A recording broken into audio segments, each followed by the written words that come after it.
You crazy little marketing bees. You're tuned in to episode 56 of the Marketing Buzzword Podcast. This is the Marketing Buzzword Podcast, the podcast where we dissect the world's most common marketing buzzwords. Hold on tight. We are about to fly around the beehive to see the latest buzzwords that stuck to the marketing bees.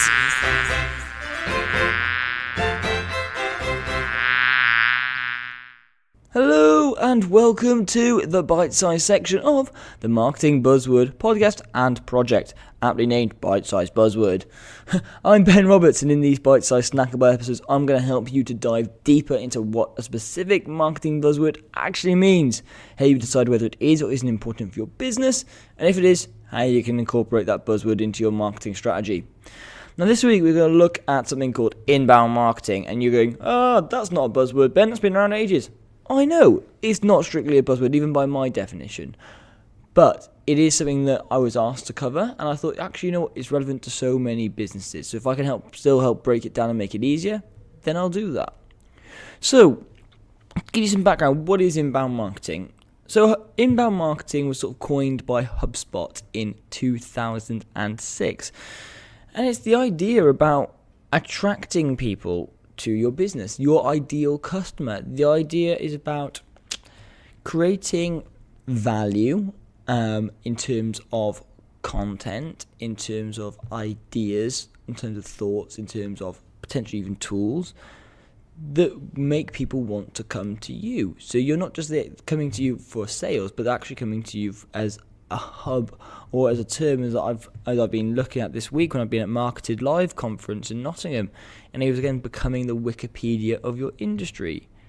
It's about, inbound marketing is about essentially adding value and not just saying, buy this. The idea is creating content that answers people's questions. It's about helping and reassuring people. And it's important to note that it's not about attracting everyone. Now, inbound marketing isn't there to suddenly go, you're creating this big generic content that is aimed at anyone who works in the world of business. That's not good inbound marketing. It needs to be adding specific value to a potential target set of customers, a persona. HubSpot define inbound marketing in sort of three ways from what I've seen. And it's about attracting, engaging, and delighting, and building trust through adding value. I think it's a really interesting way of looking at things. So sort of how you attract, some tools you have for attracting stuff will be things like ads, video, blogging, social media, content creation. And then for engage, you use lead flows, email marketing, lead management, conversational tools like bots, for example, automation. So when people get to certain stages, things automatically trigger. Once they've had one email, they get another one 24 hours later, then 2 weeks later, etc., etc. And then delighting stuff is like smart content. It's really geared, almost highly personalized. Look at sort of conversational, even deeper conversational, so going from bots to maybe human stuff, more automation, attribution modeling, things like that. These are different tools that you can use. But with inbound marketing, and the reason why this episode came about is there are a lot of errors made, and there are things that people don't understand. So this is what I want to sort of try and cover in this episode. And one of the biggest errors that people often make with inbound marketing is just simply not answering the customer's questions. Now, it's difficult because at this stage you're not necessarily having direct conversations with every single customer to find out what their likes, don't likes are. But you can research this stuff because people ask these questions online. Even if you don't want to do that online research, or you can't do that online research for whatever reason, if you've got a contact center, a sales team, a customer service team, ask them, what questions are the customers asking of you guys? How can you create content that answers those questions? Why is that important? One, because actually people are going to be searching for that, and if you can answer that specific question, you're going to rank really highly on Google, which means you're going to get a really targeted audience into your website. The second thing is actually you're adding value, because people have already come to that. They found you answering that question. So when they don't have to tie up your customer service team or your sales team answering questions that could already be answered in potentially a paragraph. Little things like that. This is the importance of actually answering your customers' questions. The more questions you answer, the more you make them feel at ease, the more they trust you, the more they come, like, no, trust you, the more likely they are to purchase from you. It's like a self-fulfilling prophecy. Another error is just being damn salesy on your content, or even in your emails, any of it. Inbound marketing isn't about selling. When you get to that sort of conversion points, then you need to say, look, now you're ready to purchase, or like once you've got some details, you've got some information, you go, look, I saw you download this. Is this something you're interested in? Could we help you? But don't be overly salesy on the actual initial content you create to attract people, especially because people are not looking for that at that stage. It's about nurturing those leads. Another error is not putting the customer front and center. The customer is why you're creating this content. You're not creating this content necessarily for you. Yes, it's going to obviously benefit you, but you're not creating it for you. You need to be creating it for your customer. If the customer finds value in it, or your audience finds value in it, then ultimately that value will come back to you. But it's not creating because you think, oh, it would be really nice to do this. Yeah, but do your audience want that? Do your customers want that? Also, what is your value proposition? Why should people download your content over someone else's? Because people don't want to download 16 million books of why inbound marketing is the best damn thing since sliced bread. Why should they come to you? What is different about you? Is it the way you walk? The way you write? Is it the way you present things? Is it the fact that you've had more conversions? You've got a load of evidence there. Why should people... Is it the fact that you've done more research? Is it your own research? What is the value proposition? Why should people download or read your bit of content over anyone else's? Now, this is a bone of contention. Some people say it's a massive error. I'm not overly subscribed to that point of view. But some will say that not collecting email addresses and essential data is not a good practice. In all honesty, I can see both points of view here. Now, this is something I'm going to sort of try and talk you through so you can make that judgment for yourself. And the way I look at it is, if you give out everything for free, you do become the like Wikipedia. You become the Wikipedia of your industry. People come to you because they want to know things and they know that you'll help them out. And ultimately, people will always pay for more content, deeper content, personalized content. But the other option is actually, look, you haven't got the data, which means you can't reach back out to those prospects. You've got to hope that they come back to you. Whereas if you capture data, email addresses, phone numbers, you are able to outreach out to those customers today. And you can see this specific customer has specifically downloaded this thing, and I have the contact details for that customer. So I know that I can get this salesperson to get in contact with them, because it could be about the product, it could be about the customer service, whatever it is you know that they've got a specific interest in that bit of content. Now, the way in which I think this can work and doesn't work is if you have a reputation in the industry.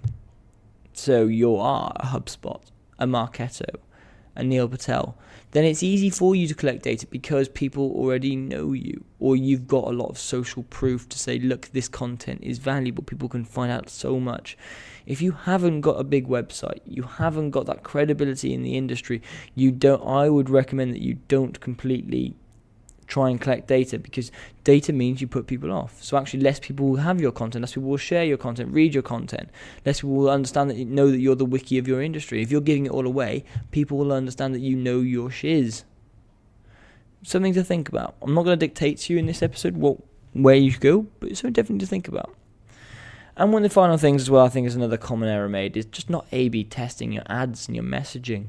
If you're going to back up your organic with paid, you've got to be able to test what's working, what's not working. Don't just say, oh, that messaging worked on organic, it's going to work on paid. That isn't necessarily true.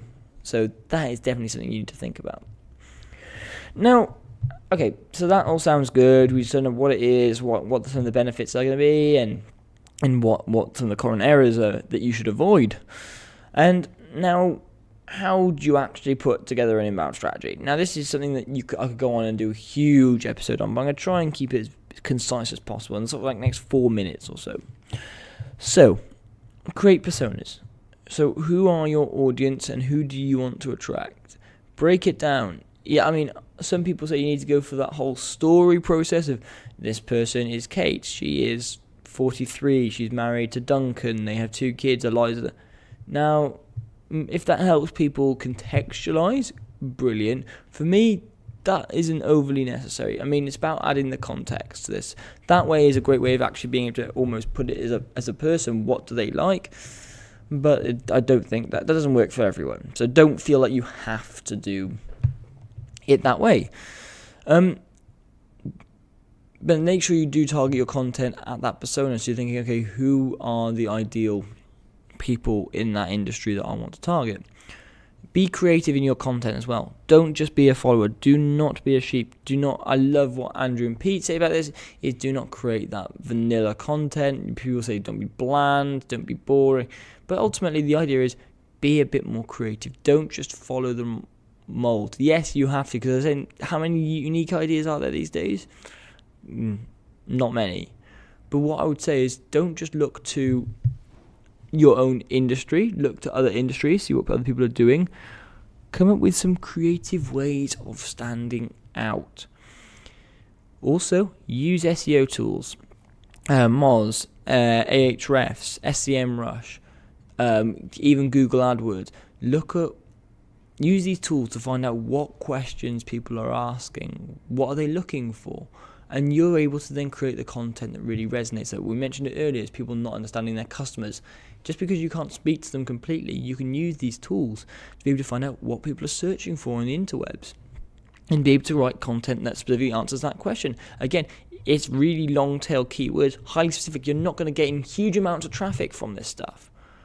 But it's not always about traffic, it's about increasing number of leads. If you can increase the same number of leads from a slightly increase, if you can double the amount of leads from a very small increase in traffic, then you as a marketer are doing a damn good job.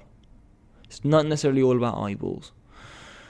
Use lots of mediums and medias. Don't restrict yourself to just blogging. Don't restrict yourself to just podcasting. Don't restrict yourself to just doing videos. Try and mix up a little bit. Remember, your audience are probably all going to be learning in different ways. So when people do their personas, something that people forget is what content do these people consume. Think about it. Most of them will consume at least 2 different types of content. So don't just focus on a single content medium. Look outside your niche and industry. Cherry pick the ideas. Absolutely do this. Cherry pick ideas from different mediums, because that's how you'll stand out. Can you create your own data, your own reports? Can you be, this is going to sound really cheesy, but almost be the leader your industry needs? God, that does sound even worse. God. But it is true though. If you're creating the reports, the industry, you are becoming the leader of the industry, because you're defining how people look at that industry, and you've had your early thoughts and commentary on this stuff. I think this is absolutely massively important. Be the leader of your industry. Find out what people actually want and need. Free content. Give away your knowledge. Become the Wikipedia for your industry. Absolutely give that knowledge away, because that's how people will trust. If you want people to trust you, you've got to give a bit of trust back to them. That was a term that I took amazingly away from this Marketed Live conference. Understand what your customers really want. Stay connected to them. Use tools like email. Email is such an underrated tool. Also use chatbots to share your content. You get more detail and insights about who's opening it, what's doing it. Create your automated campaigns. Stay connected with your customers. Don't just think, oh, I've created the content. Yes, you don't necessarily want to capture their detail just so they can get that content, but you want to capture their details somewhere within the content, be it like a little pop-up or anything. But what you don't want to do is you don't want it to be a barrier to actually consuming your content. But if you can get those details, you can retarget them, which is one of the last big points, is back your organic with paid and use remarketing. Don't just create lots of free content and go, oh, people will come. You have to back it up with paid, and you have to be testing that paid to get the most exposure possible. Ultimately, with inbound marketing, you have to plan. Think, what is the journey? How will people move down the funnel? How will you attract, nurture, convert, and retain? How are people going to do? You have to plan this stuff. Okay, at this stage of the funnel, we need to create this sort of content. This is what will attract people in. This is the sort of things to look for information. This is how we're going to convert people. This is how we're going to retain people. This is how we're going to create advocates. That's how inbound marketing works. And I'll happily share with you the marketing funnel that I use here at Talkative, and how we're now creating more content that will hit people at different stages of the marketing funnel. Thank you so much for listening. Been absolutely my pleasure. I'm back on Monday with another guest episode. And let me know in the comments if you want to, or comments, or just email me, ben@ben-m-roberts.com. Go through the contact form on the website. And please just let me know if you want me to cover any other buzzwords. Thank you very much for listening. Goodbye. This podcast is part of the You Are the Media Network.